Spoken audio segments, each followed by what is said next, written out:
TV shows in the 60s. You can certainly try.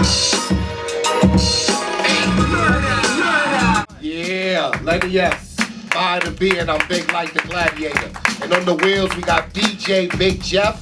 And to my left, we got the legend in the building. Talib Kweli is in the building. Gutter Rainbows. Gutter is Rainbows. available. Like, Yes. so go Available download for that. download. How long it took you to make that? Gutter Rainbows took about 2-3 months. I started in about August, September, finishing up about November. Let's talk about the production. Okay, go What ahead. made you come up with the name Gutter Rainbow? The image of a rainbow in the gutter has been something that's fascinated me since I was a little kid. Anybody who's lived in the inner city has looked down and seen the oil in the street, and when the sun reflects off the oil is at different levels, so it create, colors. This is something that, as a little child in the hood, you think it is pretty, but then when you grow up, you realize that, maybe we shouldn't have to live so close to oil in the street. So it's the idea that you can find beauty and nature in places where you may not supposed to see it at. That's what's up. Yeah. Now, Maya was about to say, talking about the production, I wanted to ask something along those lines. Don't know you personally, but you seem like an intelligent man. And this is probably one of the first times that you had to deal with every aspect of the business, right? Since you finance it yourself. How was that? Like, getting the producers, maybe paying them or negotiating deals for swaps and all that stuff? Well, for the last couple of years of my career, I've been moving in that direction. But this is the first time I took it on fully. Mm-hmm. And even with, before Drew High, Noah, and Buckshot and them got involved, man, it was very, very hard.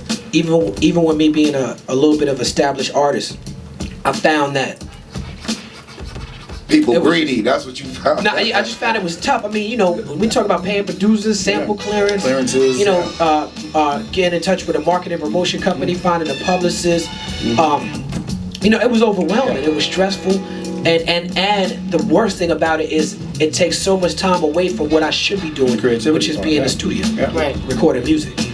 Yeah, that's really crazy. So you found a medium now that you... Yeah, God bless 3D, man, because if they didn't step in when they stepped in, the album was done. When they stepped in, I'd already, did the swaps, paid the producers. I hadn't done the sample clearance stuff yet. But the album was ready to be put out. But I was on my last legs. I was like, crawl into the finish line. Water. And they stepped in, and they've been doing duck downs successfully for 15 years. So they stepped in and knew within 2-3 days we had everything set up, ready to go. They knew exactly what to do. And you had some slept-on producers really on your album, like a lot. And the producers on this album are the ones that are defining the sound of progressive quality underground hip hop. They may not be household names, but anybody who pays attention to his music, like when I'm on my Twitter feed, people find out that Marco Polo, Symbolic One, E. Jones, Crisis are on the album, and I'm finding out that they got fan bases that I didn't even know about. People like, I'm getting new fans from working with somebody like Crisis, who's not necessarily a household name, but if you pay attention to hip hop, besides the glamour and the bright lights and what's really going on in the music, you know Crisis, you know Marco Polo, you've heard these names, you know what I'm saying? And so people are getting way smarter too. They know that they have to build an online movement as well and a fan base. So everyone's kind of doing that now. You're talking about the producers? Yeah, even the producers have rhyme sayers and all these Static Selecta and all these guys have giant followings behind them, which helps in the whole movement. And on top of that, you also had a lot of features on there. Some were new people, but then there were some people like Jean Grey, who I really like that you never have given up on her. You still, no, I'm not saying that in a way but just she can really spit, and unfortunately in hip hop right now they don't really care about that aspect. It seems like in commercial hip hop. No, you're right. I mean, Jean Grey is one of the best artists that I've ever seen in my life, and there's been a lot of ups and downs trying to get her project out there. But when you say I laugh when you say never give up on her, because I really wish that the world could see what I see. I feel like the world is missing out.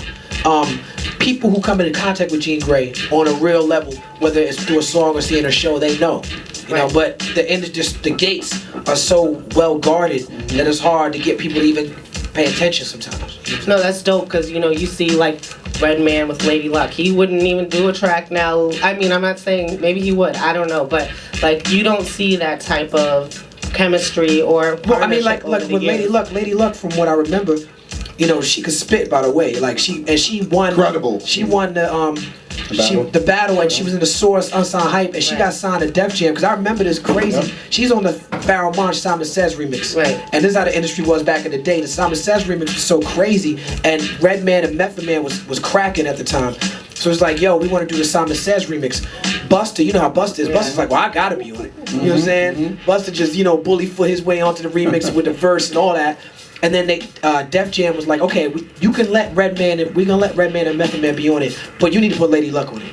So even with Redman, like, it was a Def Jam trying to, like, force them together more than somebody, you know what I'm saying? And then Ruckus was like, all right, well, then we need to put Shabam Sadiq on it. Right. So when you hear the remix, it's Shabam Sadiq, Redman, Method Man, Busta Rhymes, Lady Luck, and Pharoah Monch. But I say that to say that, with all due respect to Lady Luck, because she can't spit, that was a corporate relationship. Jean Grey is somebody I've known since I was 13 years old, rhyming in Washington Square Park. Like, you know, we know each other's families and all that.